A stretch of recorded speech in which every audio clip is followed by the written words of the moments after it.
할렐루야. 5월 23일 금요일 새벽 기도를 시작하겠습니다. 사도신경으로 우리의 신앙을 고백합니다. 나는 전능하신 아버지 하나님 천지의 창조주를 믿습니다. 나는 그의 유일하신 아들 우리 주 예수 그리스도를 믿습니다. 그는 성령으로 잉태되어 동정녀 마리아에게서 나시고 본디오 빌라도에게 고난을 받아 십자가에 못 박혀 죽으시고 장사된 지 사흘 만에 죽은 자 가운데서 다시 살아나셨으며 하늘에 오르시어 전능하신 아버지 하나님 우편에 앉아 계시다가 거기로부터 살아있는 자와 죽은 자를 심판하러 오십니다. 나는 성령을 믿으며 거룩한 공교회와 성도의 교제와 죄를 용서받는 것과 몸의 부활과 영생을 믿습니다. 아멘. 찬송가 435장 찬양하시겠습니다. 찬송가 435장입니다.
구약성경 민수기 27장 12절에서 23절 말씀입니다.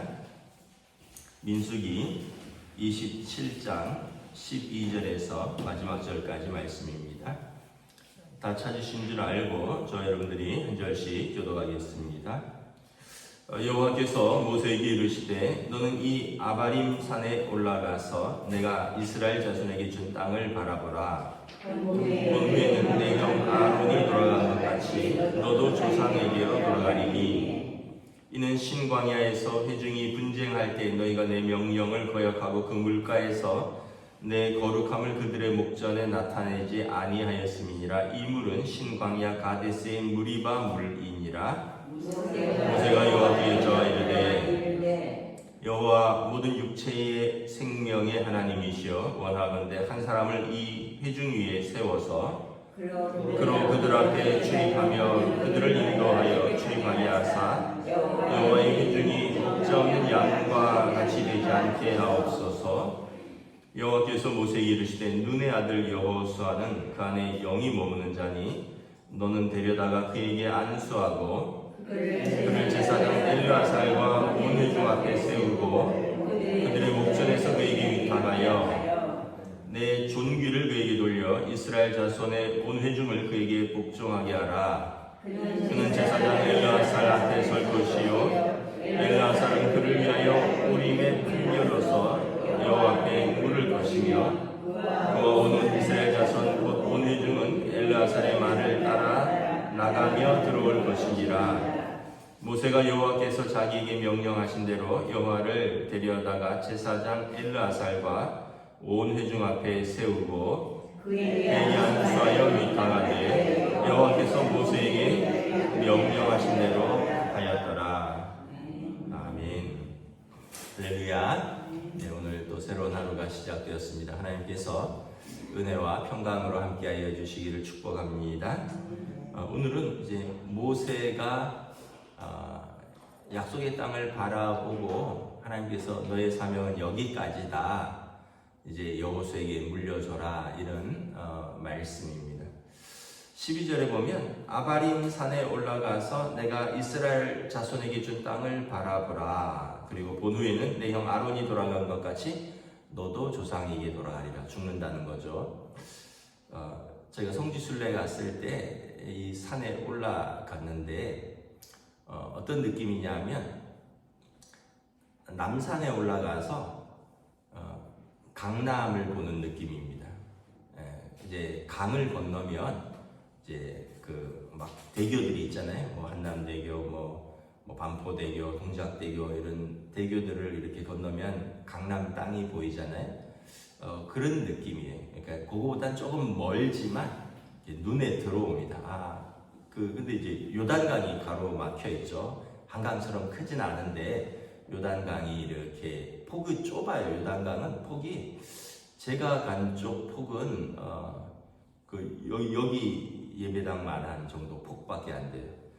그러니까 물이 그렇게 많이 흐르지는 않았는데 폭이 넓은 데는 더 넓다고 하고요. 이게 이제 그 우기에는 물이 굉장히 넘쳐 흐르고 건기에는 물이 이렇게 좀 무릎 정도밖에 안 오는 뭐 그런 데라고도 하는데 어쨌든 저 강을 건너면 약속의 땅인데 하나님께서 너는 됐다 여기까지다 이렇게 말씀을 하시는 거예요. 왜 여기까지인가에 대해서는 한 가지 추측할 수 있는 것이 14절에 보면 그 신광야에서 무리바 사건 때문이라는 거예요. 무리바 사건은 뭐냐 하면 그 신광야에서 사람들이 물이 없다고 막 울부짖거든요. 그동안 만나가 없다, 뭐 고기가 없다 했는데 요번에 또 물이 없다고 백성들이 울부짖으니까 모세가 하나님 앞에 기도합니다. 그러니까 하나님께서 반석을 쳐서 물을 내라, 물을 내가 주겠다 했는데 모세가 너무 좀 속상하고 화가 났던 것 같아요. 그래서 지팡이를 가지고 백성 앞에서 내가 너희를 위해서 물을 내랴 이러면서 반석을 2번을 쳤습니다.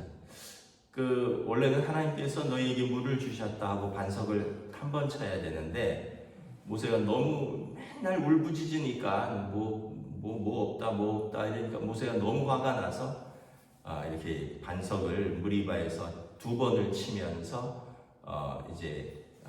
내가 너희를 위해서 물을 내랴 화를 냈는데 이거 외에는 모세가 약속의 땅에 못 들어가는 근거는 모르겠어요. 그러니까 얼핏 보면 우리가 하나님의 말씀에 그가 혈기로 불순종했다. 이것 하나가 추측할 수 있는 유일한 이유입니다. 우리가 다시 한번 깨달아야 되죠. 하나님 앞에서 혈기를 내는 것이 하나님의 의를 이루지 못한다. 우리 살다 보면 막 화나잖아요. 막 내가 이렇게 해야 돼. 내가 너희를 위해서 이렇게 해야 돼. 내가 이거밖에 못해 막 이럴 수 있는데 하나님 앞에서 혈기를 내는 것이 하나님의 의를 영광을 이루지 못한다는 걸 우리가 기억을 해야 됩니다. 그래서 하나님께서 일단은 모세에게 나의 거룩함을 그들의 목전에 나타내지 아니하였다. 이것이 이유입니다. 그 모세는 뭐라 그러냐면 우리 같으면 그러겠죠. 하나님 섭섭합니다. 나를 그렇게 40년을 불러서 그렇게 고생시키고 부려먹었으면 아니 여호수아와 갈렙도 들어가는데 내가 못 들어간다는 게 말이 됩니까? 하나님 섭섭합니다. 이래야 될 텐데 모세는 뭐라 그러냐 하면 하나님 17절에 이 백성이 그러면 출입할 수 있도록 목자 없는 양같이 버려두지 마시고 새로운 지도자를 세워주시옵소서. 모세의 별명이 지상에서 가장 온유한 자입니다. 하나님의 이 말씀에 모세가 받아들이는 거죠. 아, 나의 사명은 여기까지구나. 그러나 하나님 이 백성을 불쌍히 여기셔서 이 백성이 목자 없는 양같이 버려두지 마시고 이 백성을 인도할 사람을 세워주소서라는 거죠. 그러니까 모세가 하나님 보시기에 지면에서 가장 온유한 자입니다. 무리바 사건 때는 아직 혈기가 남아 있었지만 광야의 마지막에서는 이제 혈기가 다 꺾인 거죠. 하나님께서 18절부터 보면 걱정하지 마라 여호수아가 있다 이렇게 말씀을 합니다. 내가 내 영을 그에게 주었다.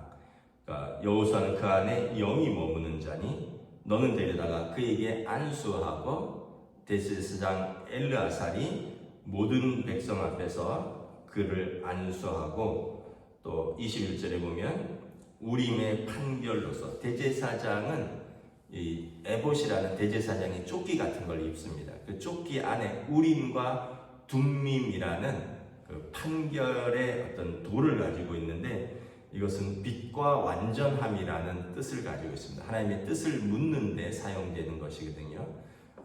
이 우림, 빛이라는 그 하나님의 표시를 대제사장 엘르아살이 온 백성 앞에 보여줌으로써 하나님께서 그와 함께 그의 영이 함께 계시고 그와 함께 빛 가운데 너희를 인도하실 것이라는 것을 온 회중 앞에 선포하라. 그리고 23절에 모세가 여호수아에게 안수하였다라는 것입니다. 우리가 여기서 또 두 가지를 생각해 볼 수 있습니다. 하나는 어떤 사람들은 자기가 아니면 안 된다 이런 생각을 가지고 있을 수 있습니다. 특별히 뭐 좀 지도자 되는 사람들은 그래서 그 한국 교회에 많은 어떤 좀 큰 교회 목사님들이 은퇴를 안 해요. 자기가 아니면 안 된다고 생각을 하고 자기가 개척을 했고 자기가 이렇게 교회를 부흥 성장시켰다 그래갖고 은퇴를 안 해요. 그래서 뭐 어떤 목사님들은 그래서 은퇴를 하기 싫으니까 아들을 세우고 자기는 주일날 1부를 설교하겠다. 아들 목사는 2부를 해라. 강단을 못 놓는 거예요. 은퇴를 안 하는 거예요. 그런 교회들이 있습니다. 대표적인 교회들이. 근데 이제 참 어떻게 보면 모세가 안 죽으려고 하는 거예요. 그리고 하나님께서 여호수아를 세운 거를 못 믿는 거예요. 근데 여러분 은퇴 안 하는 것도 헌법 위반이고요. 우리 교단에서는 아들을 세우는 것도 헌법 위반입니다. 아니 평생 하나님 뜻에 순종하자고 설교한 사람이 맨 마지막인 교단 헌법을 2가지나 위반을 하는 거예요. 그러니까 참 이게 우리가 뭔가를 내려놓는다는 게 이렇게 어렵다라는 거예요. 근데 뭐 그것뿐만 아니라 우리도 작은 것에서 내가 아니면 안 된다 이렇게 생각을 하는 것도 우리가 교만이다. 우리는 언제나 하나님의 뜻에 순종해야 된다. 하나님께서 가라 하시면 가고 나 못 가요 이럴 것도 없어요. 가데스 바네아 사건 아시잖아요. 정탐꾼들 보내서 가라 못 가요 이런 사람은 그럼 가지 마라. 하나님 너 아니면 갈 사람을 내가 보내겠다. 그래서 여호수아와 갈렙은 가잖아요. 약속의 땅에. 다른 사람들은 못 간다. 그럼 너네는 가지 마라. 우리가 못 간다 이러면 하나님의 뜻에 불순종하면 그 하나님은 그래 가지 마라 이렇게 되는 거예요. 가라. 근데 가겠습니다. 힘들지만 가보겠습니다. 하면 그 사람들을 약속의 땅으로 인도한 거예요. 그 중에 한 사람이 지금 여호수아이고 그 중에 한 사람이 갈렙이잖아요. 가지 마라. 모세에게 말씀을 하잖아요. 모세는 아닙니다. 난 가겠습니다. 이러지 않아요. 모세는 여러분 어떻게 되냐면 모세는 호련히 사라집니다. 이 사건 이후로 여호수아를 세우고 호련히 사라져요. 그 얘기는 뭐냐 하면 사람들이 모세의 시체를 가지고 약속의 땅에 들어가서 모세의 시체를 모시고 갈까봐 모세가 사라집니다. 그러지 않겠어요? 40년을 애굽의 바로와 싸웠고 홍해를 갈랐고 광야에서 기도하니 만나가 내렸고 메추라기가 떨어졌고 바크가 반석을 치니 물이 내렸고 모세가 손을 드니 해가 움직이지 않고 아말렉과 군대와 싸웠던 이제 모세와 아론과 훌의 그 사건을 보신 것처럼 모세가 손을 들고 그 아론과 훌이 보좌를 하고 여호수아가 싸우고 그러잖아요. 그런 위대한 사람이 죽었는데 여러분 그 사람이 시체가 있으면 어떻게든지 가져가지고 싶지 않겠습니까? 그 스탈린 같은 경우는 뭐 옛날에 시체가 뭐 거기 크렘린 궁인가 뭐 어디 거기에다가 이렇게 미이라처럼 해놨고 뭐 그렇다 그러잖아요. 위대한 사람들은 자기네 사람들이 그것을 보존하고자 하는 마음들이잖아요. 근데 모세는 호련히 사라졌습니다. 어디서 죽었는지 모르고요. 모세의 죽음 무덤을 알지 못해요. 그래서 느보산이라고 하는 산이 있는데 여기서 모세가 죽지 않았을까 추정을 합니다. 지금도 아무도 모세의 무덤을 몰라요. 그러니까 모세가 얼마나 하나님의 뜻에 철저하게 순종했는가를 알 수 있죠. 내가 여기서 죽으면 사람들이 나를 붙들고 여호수아의 그 권위가 안 쓸까봐 사라진 거예요. 그러니까 우리 아까 말했듯이 내가 얼마나 육신적인 사람들이 많아서 자기를 죽어도 그 일을 끝까지 놓지 못하는 사람들이 많은데 모세는 얼마나 위대한 순종이 있는가를 알 수 있죠. 또 하나는 하나님께서는 항상 또 이렇게 다음 사람을 준비하고 계신다.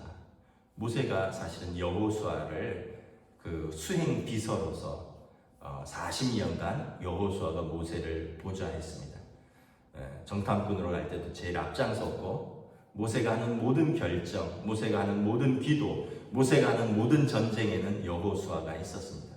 40년 동안 모세를 따라다니면서 모세를 보좌하면서 여호수아는 하나님을 경외하는 사람이었고 그리고 모세가 가는 그 길을 몸으로 배웠던 사람이죠. 그래서 우리가 한 가지 또 깨달아야 될 두 번째 사실은 우리의 후계자를 양성해야 된다는 거예요. 우리 때 끝나면 안 된다는 거예요. 우리의 믿음의 여정을 우리 때에서 끝나면 안 된다. 우리의 후계자를 양성을 해야 된다. 가정적으로는 여러분들의 자녀들을 믿음의 후계자로 세워야 되는 거예요. 여러분들이 돌아가시고 나서 우리 가정은 이제 안 믿는 가정이 된다. 이렇게 생각하면 여러분 얼마나 슬프세요. 내가 죽고 나면 우리 자녀 손들은 이제 아무도 신앙생활하는 사람이 없다. 이러면 얼마나 마음이 아플까. 그래서 우리는 이 믿음의 후계자를 세우는, 이 믿음의 가정을 세우는데 최선을 다해야 된다. 교회도 또 우리가 또 다음 세대들을 위해서 우리가 그들을 위해서 수고하고 그들을 위하여 기도하고 그들을 사랑으로 양육하고 최선을 다해야 된다. 그래서 어려운 환경이지만 우리 때에 끝나는 것이 아니라 우리 다음 세대까지. 우리 교회가 작은 교회지만 어쨌든 이 자리에서 69년을 있었거든요. 이게 참 신기하죠. 여러분 그 큰 기업들도 69년을 존재하는 게 쉽지 않아요. 어마어마한 자금, 어마어마한 인원들, 어마어마한 조직들을 가진 그 큰 기업들도 여러분 우리 IMF 때 사라진 기업들이 얼마나 많습니까? 대우 같은 기업, 뭐 삼보 같은 기업, 이름만 들어도 다 알던 그런 기업들이 다 사라졌잖아요. 제가 직장 다녔던 현대 상선도 그 HMM으로 이름을 바꿨는데 결국은 부도가 나서 현대가에서 정부 쪽으로 넘어갔죠. 그러니까 이런 이게 한 기업도 30년을 하기가 어려워요. 자영업은 아마 10년 이상 하기도 쉽진 않을 겁니다. 요즘 워낙 어려워서 2, 3년 사이에 폐업하는 데가 속출한다면서요. 근데 하나님의 교회는 지극히 작고 연약하고 그런 것 같은데 거기에 기도하는 사람들이 있고, 교회는 또 하나님의 집이라 그러죠. 내 집은 만민이 기도하는 집이라. 기도하는 백성들이 있으니까 그 하나님의 집이고, 그러니까 69년이라는 역사를 우리 교회가 이곳에 필동에 있었는데, 우리 세대가 끝나도 이곳에서 또 하나님의 자녀들이 예배드리고, 이곳에서 또 하나님을 찬양하고, 또 이곳에서 기도하고, 이 사명들을 감당해야 되지 않겠는가. 오늘 말씀을 보면서 하나님께서 모세의 시대는 끝이 나고 여호수아의 시대가 옴을 알려드립니다. 중요한 건 모세가 여기서 끝났다고 실패가 아니에요. 모세는 자기 사명을 다한 거예요. 꼭 약속의 땅에 모세가 들어가야지만 성공이 아니라 모세의 사명은 여기까지입니다. 모세가 그렇다고 천국 못 간 것도 아니고 실패자도 아니고 그는 그의 사명을 완수한 것입니다. 저와 여러분들이 우리가 살아있는 동안에 하나님께서 우리에게 주신 사명을 최선을 다해서 또 완수하고 하나님의 뜻에 순종하는 저희들, 또 우리 가정, 우리 교회가 될 수 있기를 우리 주님의 이름으로 축복합니다. 기도하겠습니다. 하나님의 은혜를 감사합니다. 오늘 하나님께서 모세에게 이제 너희 사명을 마치고 여호수아를 세워서 새로운 지도자로 세우라.